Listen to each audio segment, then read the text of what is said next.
Here in Hawaii, the real estate market, especially on Maui, is hot right now. And if you've been dreaming of owning your own lovely piece of paradise, you're going to need a competent, trustworthy realtor to help you navigate the ins and outs. Can I make a recommendation?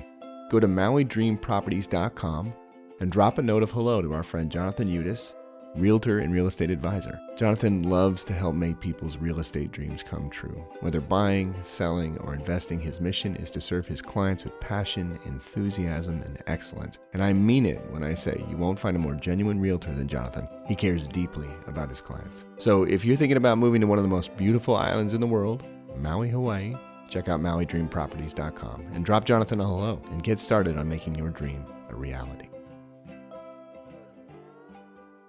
Okay, on with the show. I'm David Glenn Taylor. This is the Voyagers Podcast. It's a well-known story. Winter, 1925, Nome, Alaska. In this small gold rush town, there's been an outbreak of diphtheria, and it is a real threat to the people that live there. But their only supply of antitoxin is expired, so a young doctor named Curtis Welch begins a search by telegram to find more, finally discovering that the nearest supply is 1,000 miles away in Anchorage. The toxin is rushed on a train but can only make it about 300 miles of the journey. A winter storm won't allow planes to fly, so a dog sled relay is organized. 20 mushers and more than 100 dogs cover 674 miles in less than 6 days, and Nome is saved. It's a story that has become legend. And honoring that legend, some of the world's toughest and most talented athletes have raced that trail every year since 1973. And I'm not referring to the humans. Those people, they're tough in their own right, but as today's guest will tell you, the humans, well, they're more coach than athlete. The real superstars are the dogs.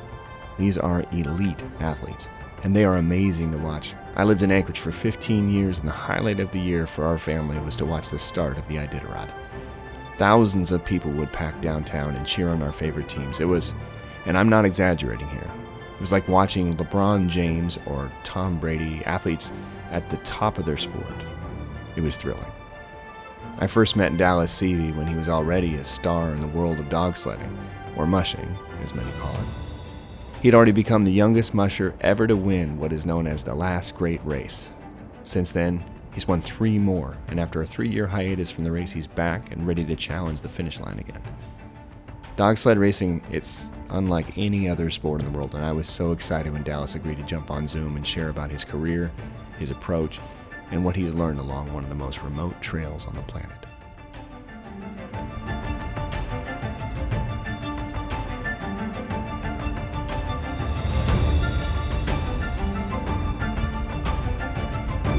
Good to see you, man. Before I even get into questions, tell me about this sweater you're wearing. This thing is amazing. Oh, this is the low key one, man. I spent a fair bit of time in Norway the last couple years racing over there, and this is like the standard, you buy it in the store sort of a thing. And I grime around in the dirt and muck with it because it's easily replaced. I've got a super fluffy one that some lady in Norway knit for me, like a hand knit legit sweater, and it's twice as big as this thing. But I haven't switched fully to the wool thing. I mean, in Norway, they're all about their wool. Yeah. They have really nice knit stuff and really high quality wool. But it's warm.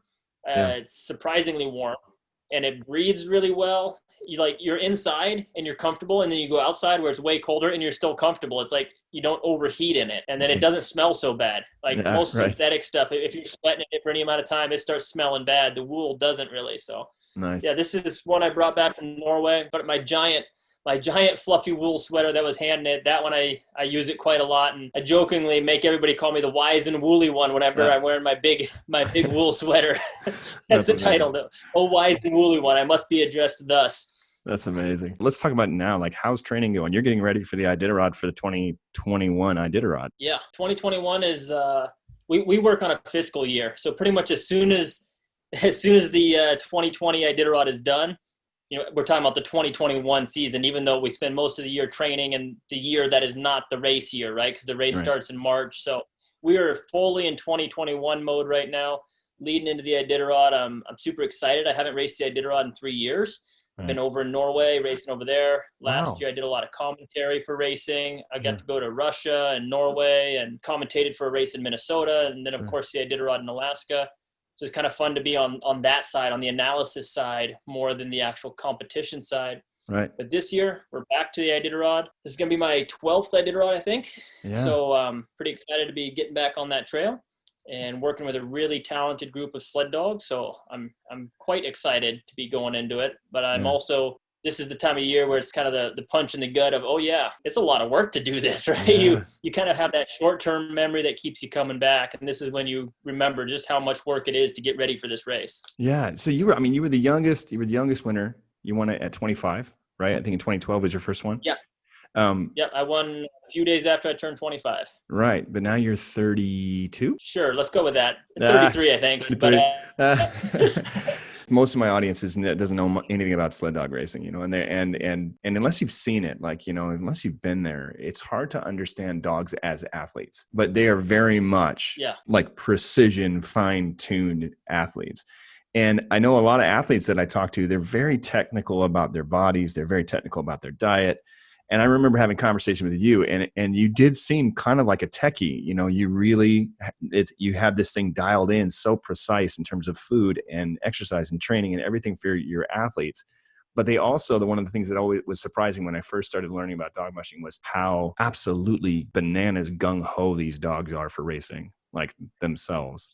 Yeah. So your team this year, can you tell us a little bit about your team athletically? Sure. First of all, sled dogs in the broad stroke, like you're saying, we, the humans, are very technical, and they are fine. Sled dogs are a fine-tuned racing machine. Mm-hmm. They are incredibly athletically talented. They'll blow any other mammal out of the water when it comes to raw genetic athletic ability. But the sled dog themselves, they are tough as can be, and they're that athlete that will stay out till 4 a.m, wake up, smoke a pack of Marlboros, and be untouchable the next day. They're that kind of athlete. They're the kind of athlete that just doesn't care. Right. And they're so much raw talent that it's a really, amazing machine. But of course, like any athlete, with that coach that can guide them and build them and be the more technical aspect, they can become better. Right. So my job is to be the technical side and the type of athlete that could roll out of the couch and not have done anything in 6 months and go run 100 miles and make it look easy. So we're working with this insanely, this ball of energy that is so immensely vast, but we're trying to really maximize that and help develop that dog to the highest potential. And then more importantly, developing the team, the team that has the right kind of feel to it, the right culture of trust and care and respect, because I do think that really what makes these dogs thrive is being in the right environment and having that supportive team. So my team right now is a unique combination because there's about half of the dogs that have been with me since they were puppies. They've grown up in this kennel. The oldest guy on the team right now is Gamble. I've raced just tens of thousands of miles with this dog, or I shouldn't say raced. I've traveled tens of thousands of miles with this dog. Phenomenally athletic and capable individual. Both of his parents were on my winning team in 2012. I worked with them since they were puppies and put on thousands and thousands of miles. So I have not just all the information of Gamble's life, but all the information of his parents' life and his grandparents' life. So I know who he is every bit as much as he does. Right. And then the other half of my team are phenomenally talented athletes that have come from my dad's kennel. My dad has raced every Iditarod since '95, has been my bitter rival through most of my racing career. We're going to get to that. We're going to year. Yeah. But he's taken a year off, and part of him being able to take a year off was letting these dogs do what they're bred to do what they love to do. So by me taking those dogs and working them into my program, I feel like he was able to take that year off and not feel like he was letting his team down.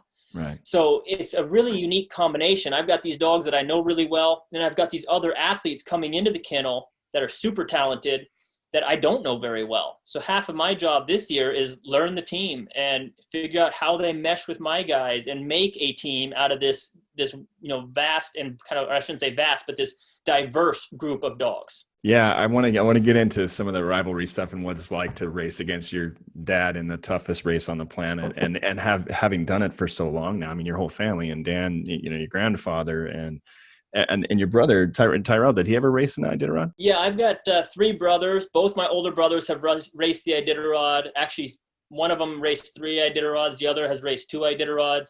My dad is at, I don't know, 25 something Iditarods. My grandpa's raced numerous, including the first ever Iditarod back in '73. I'm at 11 so far.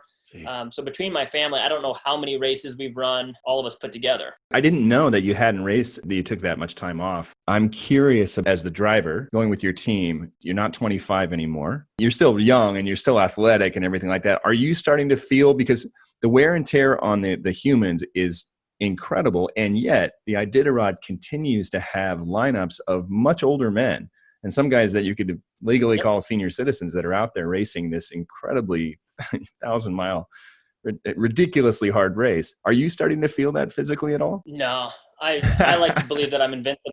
And I can keep that facade going on for a little bit longer, I suspect. Right. That's when I won the Iditarod at 25, I was the anomaly. The Iditarod is a physically demanding sport, yes, but physically good humans don't win the Iditarod. Good coaches win the Iditarod. Right. People that can navigate, manage a team, support a team, build that team bigger and stronger each day of the race. Those are the people that win the race. We have to accept the fact that no matter how good of an athlete I am, and when I started racing particularly, I was in pretty dang good shape. I was on the junior world team wrestling. I was the first Alaskan to win a national title in Olympic style wrestling. I mean, I was a pretty good athlete. But one of the first things you've got to learn is it doesn't matter how good I am, I'm never going to be as good as my teammates.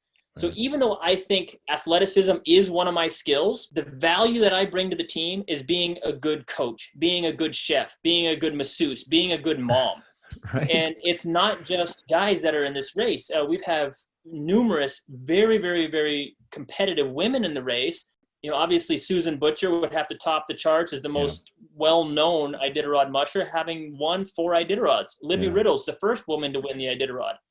2 of the 4 races that I've won, 2 of the 4 Iditarods that I've won, second place was Allie Zirkle, a phenomenal dog driver. So what we see valued in this sport, you've got to be tough. You've got to be brutally tough.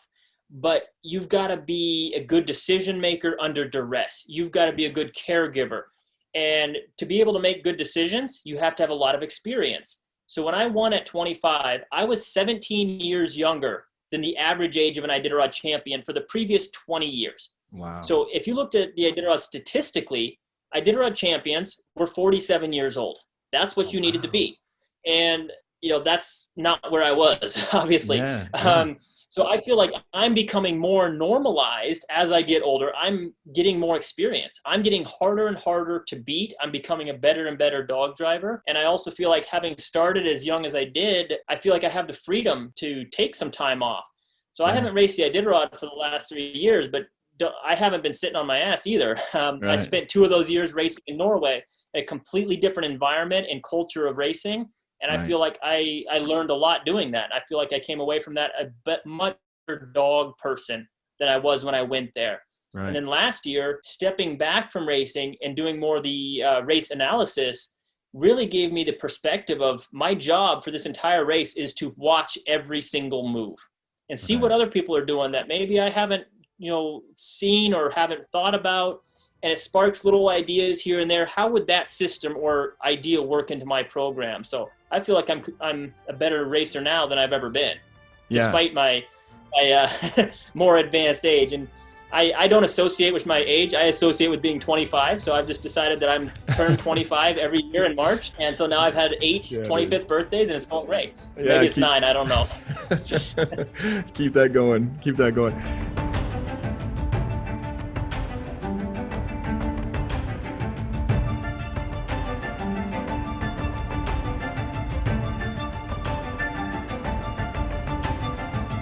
What did you learn in Norway? What was that like in terms of being over there and racing? What was some of your big takeaways from that place? It's so hard to pin down one single aspect or one single thing because it is very similar in a lot of ways. Here you have a culture of mushers, of people that are traveling extremely long distances by dog team. So in the broad stroke, it's very much the same, but it's all the little nuances, all the little details.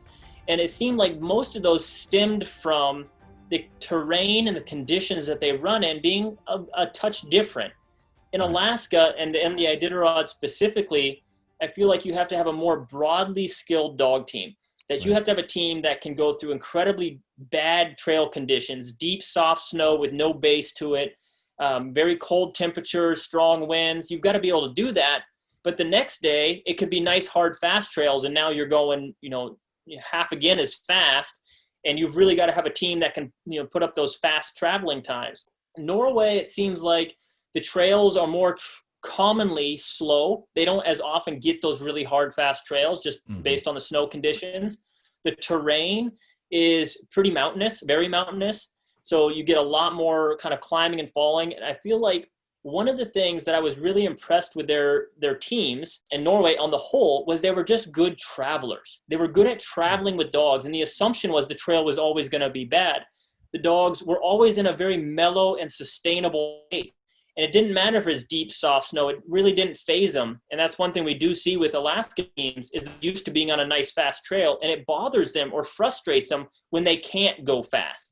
So then they end up, running at way too high RPMs and a bad trail, trying to sustain an unrealistic speed. So I felt like they did a really good job of just traveling with dogs. And that is the base of the sport. And that's really what is the mark of a good dogman, I think, is the ability to travel with a dog team endlessly in a sustainable manner, that is to say, where we don't need a finish line. We can just keep going and going because we're doing it in a sustainable way. Yeah. Can dogs talk to you? Can you talk to dogs? I mean, I know that sounds kind of weird to say it that way, but can you communicate with them? There is infinite communication, but it's in a different way. One of the first things you have to realize if you want to be very good at dog mushing is that a dog is not a human. They communicate in different ways. And we have to accept the fact that we are the one that's out of our element. There are 16 dogs in an Iditarod team. I guess those rules have recently changed. Every Iditarod that I have run has been a 16-dog race. More recently, it's been a 14-dog race, and it may go back to 16. It may stay at 14. But regardless, there's a whole bunch of dogs, and there's only one human. I am stepping into their world. I am stepping into their environment. The Alaskan Husky, I don't want to say has been bred to thrive in the Arctic because that would be giving too much credit to humans. The truth is they went from being a wolf that proved that they could survive and thrive in Arctic environments and were domesticated. Yes, they're friendly, they're social, they're very happy, playful dogs, but they never became domesticated in the sense of losing the traits that made them successful wolves, successful Arctic survivors. The sled dog never became a house pet. They never moved indoors where there's artificial heat. Right. They have always lived in packs. Sled dogs aren't an individual animal. They live and survive and thrive, and really their environment is a pack environment. Right. So these dogs have been roaming the Arctic for tens of thousands of years. They've been helping humans survive in the Arctic for somewhere between 7,000 and 10,000 years, depending on which scientist you listen to. Right. So there's a long history of sled dogs up here. I am the one that is the hairless wonder that steps into this Arctic environment that I need all these artificial clothes to adapt to this. I'm the one that's having to adapt to this pack of dogs. Obviously, there's only one human and there's a whole bunch of dogs. Right. So when it comes to communication, they communicate. But if you expect them to adapt to you, you're putting too much stress on your team. I have to adapt to them. I have to understand them. And yes, they are constantly communicating. The question isn't, are they communicating? The question is, am I listening? Right. Am I picking up on what they're communicating, how they're communicating? So no, they're not going to look at me and use a human facial expression to express a human thought. They're going to communicate as they always have with their pack members in canine ways, and it's on me to understand that. And I feel like I have a bit of an advantage there, having grown up with dogs since I was very small in the pack environment, being homeschooled all the way through high school, and my closest friends and companions were dogs. I mean, that's what I grew up understanding. So yeah, they're talking. The question is, am I listening? See, that's so interesting, man, because, I got to listen to some of your stories, and you and I got beers a few times, and I got to kind of just try and pick your brain about that. For most people, like that story you just told about growing up and being homeschooled and the dogs and being out there, like it's such a poetic and kind of inaccessible story. They just hear that and they go, how could that kind of be? But I've had enough experiences in the ocean out here in Maui being in the ocean with dolphins and whales and stuff like that. And you start to really get the sense of exactly what you're talking about. If you're swimming with a bunch of dolphins and you're just this one human, and you do get this sense of, I'm in their space. This is their space. And you do have to kind of really tune in. So I can relate to that a little bit. I find that absolutely fascinating. Let me ask you about how your dad's doing. And you said he's not racing this year. Yeah, I think that's a challenge for him. Yeah, no, that's what I wanted to ask. I mean, how old is he now, if you don't mind me asking? 62, 63, something, more than 60, less than 70. Yeah, so he's in his. How's that for a range? Yeah, he's in his 60s. And you said you guys have this heated rivalry, but you guys still get along well and love each other and everything like that. I mean, how have you been able to strike that balance? And has there been times where you guys are really at each other? Yeah, I mean, that's a complicated, and obviously there's no one answer that fits that question. Sure. Because I think any relationship evolves and changes over time if you allow it to do so. Yeah. And that is to say, as long as you can allow people to change, allow yourself to change. And that says, basically if you're able to forgive yourself for other people. Right. But I digress. So I think it has evolved from when I first won my first Iditarod to, right, let's say 2017, the last race that my dad and I were racing against each other in. I would consider my dad my best friend, and actually in a heartbeat, I would say that. So we are very close. I respect the fact that when he goes out there on the race, he's going to do everything he can to win that race. Right. He is going to give his very best effort. And I would be, quite frankly, a little bit disappointed and disgusted and miffed if I felt like he was half-assing it.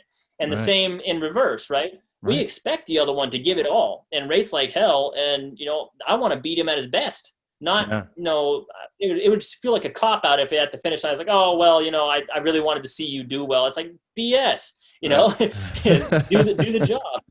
So we have a lot of respect for each other, and a big part of that is kind of knowing where you draw the line. So when it comes to racing, we don't ask each other, what are you doing in training, or how is the team looking? I guess you would ask that in a very broad spectrum, and the answer would be they're doing great. Oh, really? That's about as much detail as they're going to get. Oh, no kidding. We didn't really, in broader strokes, we discussed maybe mushing philosophy, sure, but never what we are doing specifically. I remember one example, there are some rule changes which kind of caused us to need to redesign some of the dog sleds that we race. Both my dad and I think are kind of innovators in some ways. We're always trying new things and trying to solve the root problem, and not usually content with just taking whatever's the normal or standard. We're trying to push the limits. Between my dad and I think we've broken the Iditarod record at least 3 times. I know we have the 4 fastest Iditarod wins ever between the 3 of us. Right. So we're trying to push the limit. But so the rules changed, and I was building a new sled.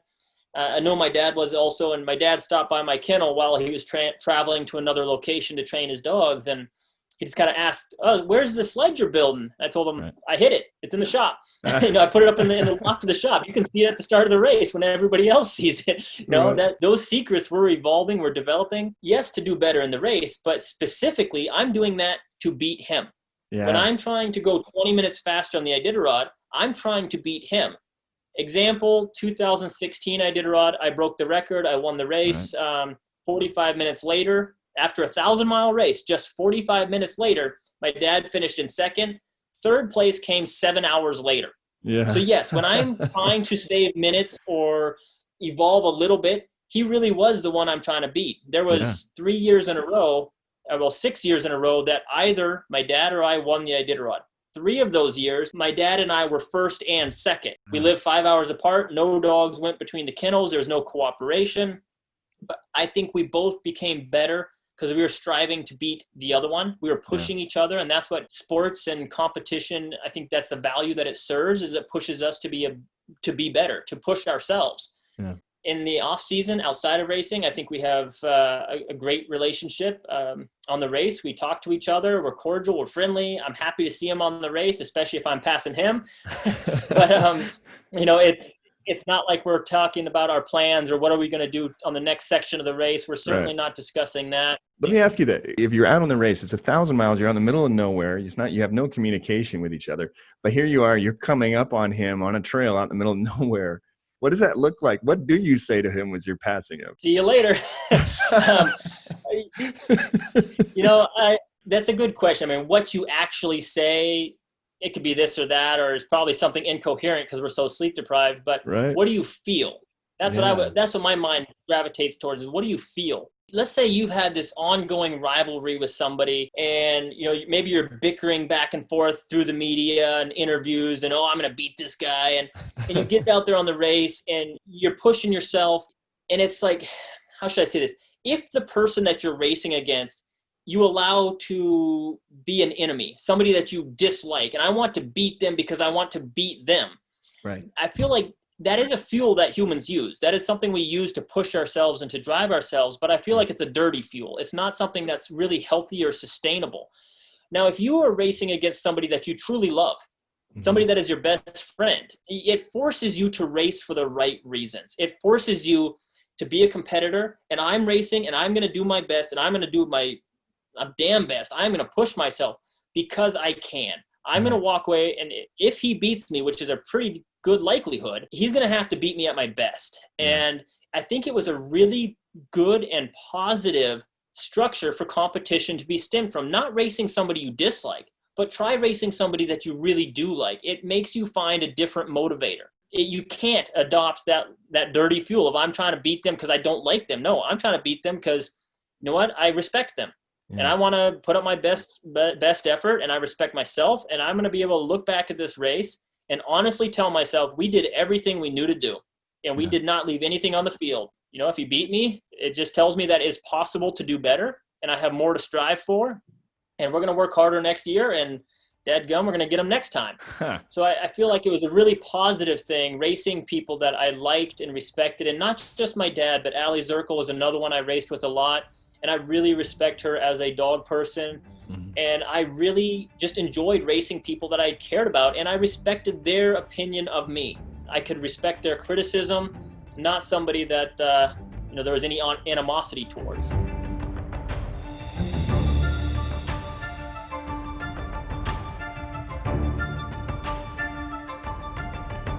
My daughter's here now, spends a ton of time here. We're quite close, and I feel like that's one of the reasons I kind of wanted to take some years off is you only get so many kid years, right? So spending time with my daughter. Is she a musher? It's I don't know that sled dogs are her passion as it was for me. And when I talk about my family, I think one of the interesting things, while my brothers have raced the Iditarod, none of them made it their life. None of them made that their dream or their passion. What that tells me is that we weren't forced into this. We never had to be dog mushers. Yeah, we had to do the work when we were kids. We grew up in a mushing family, and just like a ranching family or a farming family, this is what the family has to do to put food on the table and a roof over our head. And you may be a 6-year-old kid or a 16-year-old kid, but you're going to be pulling your weight, and you're going to be working in the family, and you're not getting paid for it or an allowance or anything like that. That's just what it takes to survive. That's kind of the ranching or farming or sled dog family mentality, I suppose. So we all went through that growing up. But then once we were adults, we weren't pressured into mushing. My one brother, Conway, is in San Francisco and is a very, very talented musician, has made his living as a musician quite successfully for many, many years now. My other brother's a commercial fisherman, and he has the same drive and passion that I bring to racing, he brings to fishing. He treats it like it's a competition, and if he's not in the top 5% of the entire fleet, he's disappointed in that performance. And, he treats it like I said, like a competition. My other brother is still very involved with my family's businesses. My oldest brother runs my dad's tourism businesses and his other businesses as well. Is a very accomplished and successful business person. So I feel like what we really took away from our childhood with sled dogs and racing and living that lifestyle was the knowledge of how to get things done, how to take on more responsibility than is really expected, I suppose, or culturally expected, I suppose, and to have a passion about something. And it didn't have to be mushing. But I think that's the real goal, is to have a passion about something.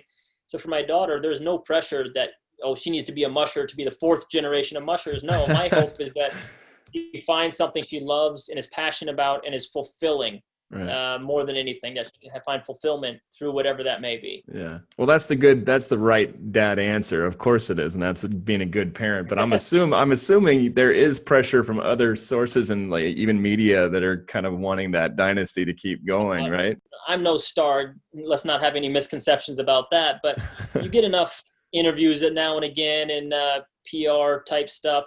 And this stuff is fickle. You cannot let that determine who you are. You're going to have ups, you're going to have downs. And as soon as you start trying to placate the masses, I think you lose who you are. Sure. I've had some ups and I've had some downs. And, when stuff starts going sideways and it seems like one bad situation after the next, and, this happened recently with me, I suppose, in a myriad of different situations, but it seems, I remember thinking, this happened. Everything that I am is just getting ripped away in one direction or another. Mm-hmm. And at some point I had this little bit of a revelation, which is, no, I am whatever's left when other people are done ripping away. Yeah. What's left when nothing else can be taken? That is who you are. Right. And so at some point it's almost freeing where it doesn't really matter. What somebody says doesn't change materially who I am or what I am. And so at some point you don't really care anymore. And yeah, it always stings a little bit when somebody's saying something dishonest or negative about you. And we all have that little guilty pleasure, I guess, when you're getting pat on the back, but right. It doesn't change who we are. Right. You're still the same person regardless of what's being said. So I feel like it is really freeing once you kind of overcome that. And it's like, I am who I am. I have no qualms with, so long as it's true. That's me. And I'm not ashamed of it. I'm not embarrassed about it. That is me. Take it or leave it. And it is very freeing. So I don't feel that there's any outside pressure. It certainly doesn't permeate into my daughter who's 10 years old. There's no outside pressure. In fact, I remember her very clearly stating when a person asked her, are you going to be a musher when you grow up? She's like, no, I'm going to be a princess when I grow up. It's like, perfect answer. There you go. I hope you do. I like England. Right, exactly. Yeah, print that in your paper, That's awesome. Hey, so how's Alaska Sled Dog Tours? You're still doing the dog tours out, and you said you're in Talkeetna now? How's that going? Yeah, I'm in Talkeetna. The sled dog tourism world is, obviously COVID was a pretty good kick in the teeth. Tourism isn't a very good industry to be in when there's a mass pandemic and you're not allowed to fly on airplane or drive through Canada or get on a cruise ship. Right. And you're in a remote place where you have to get on a cruise ship, fly in an airplane or drive through Canada to get here. Yeah. So that was a rough one, but we were able to try to find the positive. Okay, it's going to be a slow tourism year. We knew that up front, and we were able to get a lot of other projects and stuff done, kind of postponed, deferred maintenance, let's call it that, around the kennel, just in general life, how I structured the company. I took that opportunity of slower time to really systemize a lot of things that had previously had to be solved every time the problem came up. Let's just create a system. Let's make it easier for when things are busy. Sure. We've also kind of expanded during this time. I just took on another location where guests can actually take a helicopter in the summer up to a glacier and actually go mushing on a glacier on snow in the summer with sled dogs. Fantastic experience. So I'm excited to be kind of growing into that, as well as the tour that we do here is one of the smaller tours in Alaska as far as like group size. Yeah. But it's one of probably the most hands-on, where guests are actually able to drive their own custom. It's basically like a four-wheeled bicycle that you're going to stand up on and be pulled by a team of 3 or 4 dogs. All the trails are on my property, so it's designed for novice mushers. Wow. So it's not the activity that is accessible to everybody. You have to have some mobility abilities. It's probably not appropriate for smaller kids and whatnot, but it is that experience that if you are somewhat physically fit and want to have a little more in-depth experience, this is the only place that you can do this in North America. Right. And so I felt like there were plenty of places that already offered kind of the wagon ride mentality to dog mushing. We wanted to do something a little more hands-on, keep our structure of smaller groups, more personal experience. So it's going great. I've got a fantastic kennel up here. When I moved to Talkeetna, I kind of had envisioned, what do I want the ultimate sled dog playground to look like? And this is going to be a 10-year process, and I'm about 3 years into it. but completely reinvented how a dog lives their life. What is their living environment? What does that feel like? What does it look like? And kind of reverse engineered that. And it's great. I mean, we had Julia Roberts came through here and did a dog sledding tour in the wintertime with her family. And it's so nice to have the setting and whatnot that people like that can come in and they can get their first exposure to mushing and walk away with, whoa, this is such a beautiful thing. Mushing, traveling with dogs, and that connection between the people and the dogs. So things are going great. You know, we're always expanding, but I don't want it to grow out of control. My passion is traveling with dogs, and the tourism allows us to do that. It allows me to live the life that I'm so grateful to live, but I don't want to become a slave to that where the focus is all just on growing the business until I'm busy being a business person when what I wanted to do was be a dog musher. Right. So, absolutely. You know, it serves its purpose in my life, which is to fund the lifestyle. Yeah. We get to do a really neat thing by sharing this unique lifestyle with visitors to Alaska. Yeah. And that all happens here in Talkeetna. And, you know, like I said, so AK Sled Dog Tours has been a real blessing in that, and allowing us to share what we do with people, feel kind of fulfilled by, you know, the smiles on people's face when they come and experience it. Yeah. For many of them, it's a once in a lifetime thing. And all the while, it allows me to live the life I love.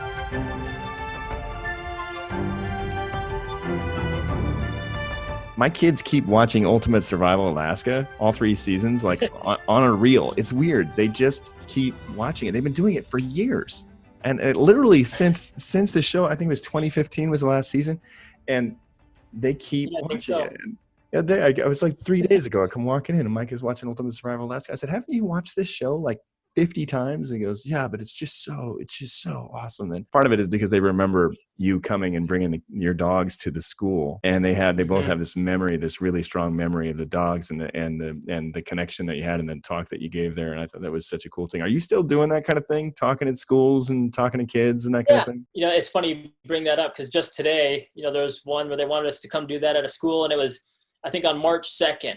Which is right before the Iditarod, and the busiest time in every regard. You know, we oftentimes have more than one team competing in the Iditarod, you know, developmental teams from our kennel and whatnot, developing both dogs and people. So we have to turn some of them down for sure, and there's more and more of them. But we love doing those things, and we also have a bit of a network where if we can't do them, we'll refer those folks to a different musher that isn't racing in the Iditarod and can make that happen for those kids.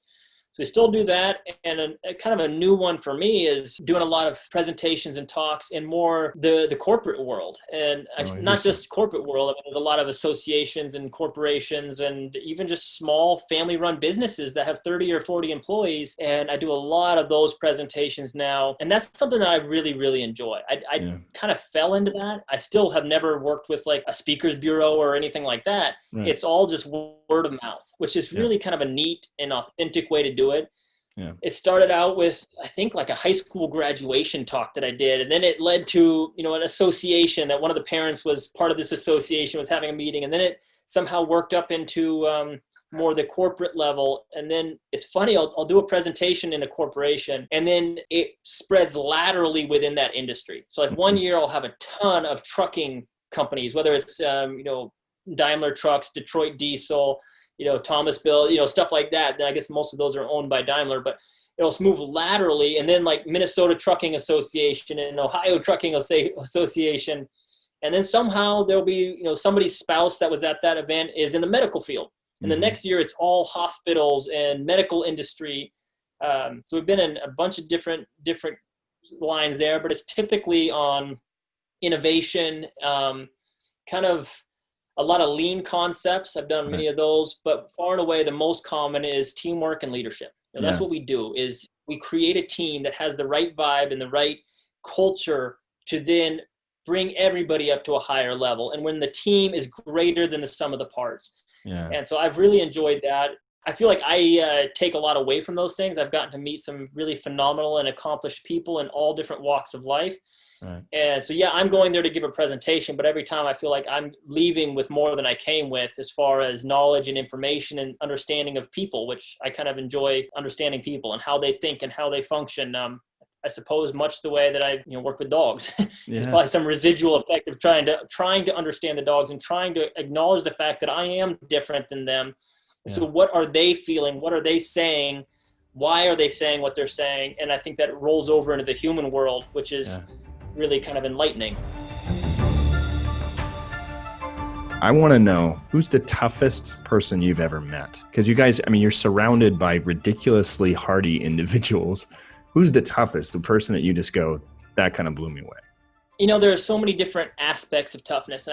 That's a subject, if you will, that I've spent quite a lot of time thinking about. And there are different realms of toughness. There's the people that are tough, that have the ability to block out quite a lot. They can really focus down on what's right in front of them right now, whether it's, you know, running or cycling or swimming, or think about any endurance sport where you've got to just get in this zone and block, not feel. I don't want to feel what's happening to the lower half of my body because it's not pleasant. And they're able to power through a tremendous amount of stuff. And as a wrestler, I've been there. You know, when you look at the clock and you've got 6 more hours of this hellacious practice with some psycho coach that never quite made it himself and is now hell-bent on making everybody else's life miserable.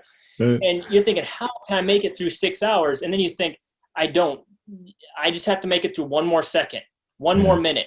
You know, that nobody can keep that clock from moving. So this time will pass. I just have to survive 1 second at a time. And while that toughness has its place, I don't feel that it is really the goal, because the truly tough people, the ones that can continue to feel, and this is super important in the Iditarod, especially when you understand that your job is to be a caregiver. Your job is to take in all the available information and render the best possible decision for your team. And the truly tough people are the ones who can continue to feel and absorb and take in and process so that their team doesn't, or handle a situation so somebody else doesn't. And those ones who can be tough without putting on the blinders, that requires a bigger person, somebody who can swallow more and more problems and continue to just overcome. So I feel like there are different realms of toughness, and where do you define all these different aspects? So yeah, I've seen athletes that are incredibly tough, that they can just wring every last drop out of their body. And that is a form of strength. But another form of strength is those people who can go through hell again and again and continue to feel and don't put up their walls and don't shut everything out. And some of those cases, it's not the people you'd expect, but it's a different form of toughness. And then you also find that people are incredibly tough in one setting. In one, you know, I'm really good at, when I'm on a bicycle, I can be really miserable and power through it. But then I turn to this other aspect of life and I don't have the mechanisms to cope. And then I'm not very tough in this setting over here. Maybe it's financial stress. I'm constantly, you know, worrying about this, or it really bothers me. So we find that people are not one constant thing. Everybody has aspects. And I think understanding that about people helps us have more understanding of people and more empathy for one another. Understanding just because they're a superstar and they have all the accolades or these things you think you'd want, they may have great stress elsewhere in their life or real struggles elsewhere in their life. So I would have a hard time putting a pin in any one person, but I would say that I have found things in almost every person that I admire and I respect. And being able to respect them for one aspect while looking at another aspect and saying, yeah, I'm probably not so much on board with that aspect, but we so often try to, you know, pigeonhole people and pick one aspect about them and make that their entire existence when that's not true at all. So love people for the things that deserve loving or that we appreciate or we can respect. And, you know, on the other stuff, maybe it's, you use it as a warning. And I see something in another person, because we're all better at seeing flaws in other people than ourselves, right? So I see there's a flaw, instead of looking at it as a criticism or this is why that's a problem and I don't like them, the first thing is, do I do the same thing?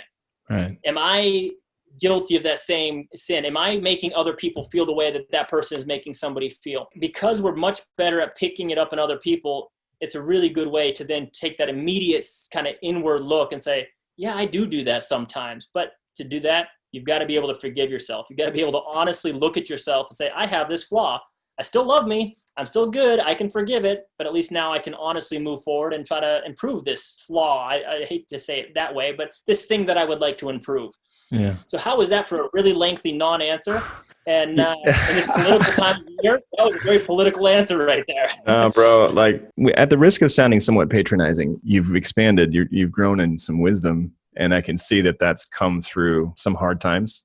You can see it. These are things that the stuff that you're saying, I would just want to go like preach it, man, because like that stuff is gold. It's what we need. It's what we all need, man, right now. So With that, do you have just a blessing or something that you've learned from the trail, or anything that you can give that you would leave our audience with? You had them all in front of you in a room right now and you were just saying goodbye. Yeah.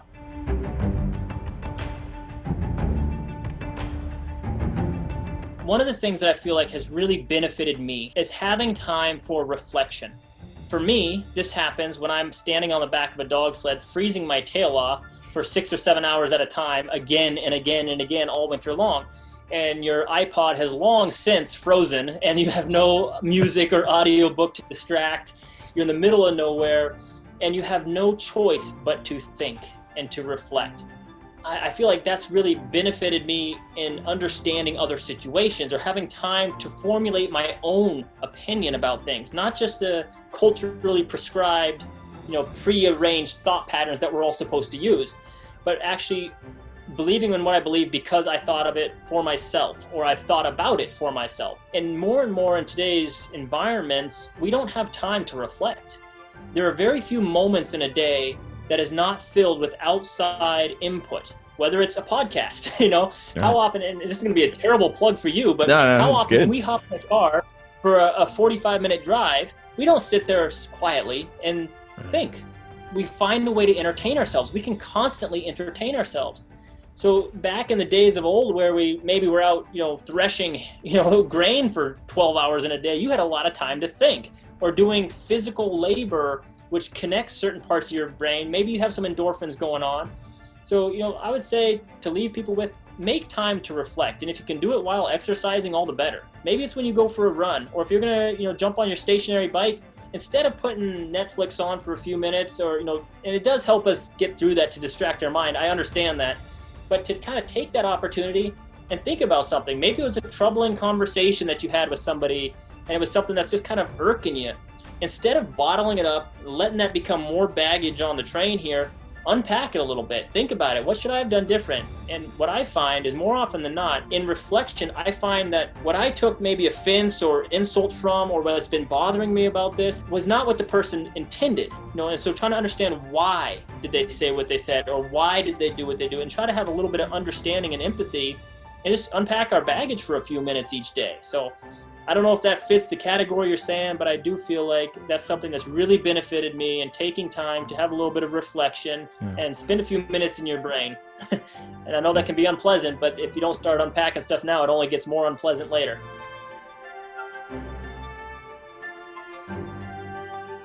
The Voyagers podcast is produced by Sugar Sled Productions and recorded in Kula on the island of Maui. It's hosted by me, David Glenn Taylor. The Iditarod begins on March 6th. You can follow the race and cheer on Dallas at Iditarod.com, and I'm telling you, if you want a real bucket list experience when it's safe, make your way up to Anchorage and witness the start of the race in person. Then go mushing yourself with Dallas's fantastic tour company, Alaska Sled Dog Tours. You can find them at sleddogtours.com. I've done it. It's incredible. It'll blow your mind. If you enjoyed what you heard, please rate and review us on Apple Podcast or wherever you're listening. It's really appreciated. You can support the podcast through Patreon by going to www.voyagerspodcast.com and clicking on the Patreon link. And if you'd like to sponsor, like Maui Dream Properties, you can email us, david@voyagerspodcast.com. Next week, I get to check a conversation off my bucket list. We're talking to legendary filmmaker and animator Ralph Bakshi, the creator of iconic movies such as 1978's animated Lord of the Rings and Cool World. His films revolutionized the world of animation and in many ways taught Hollywood what was possible. That's next week on the Voyagers Podcast. Mahalo for listening, friends.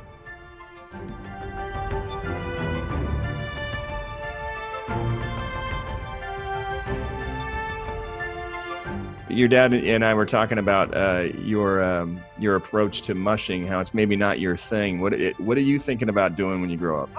I'm thinking more of like an artistic approach, because I'm very creative. Oh, interesting. At that, and like it's fun to like just slap some paint on a canvas or something, or just have fun with it.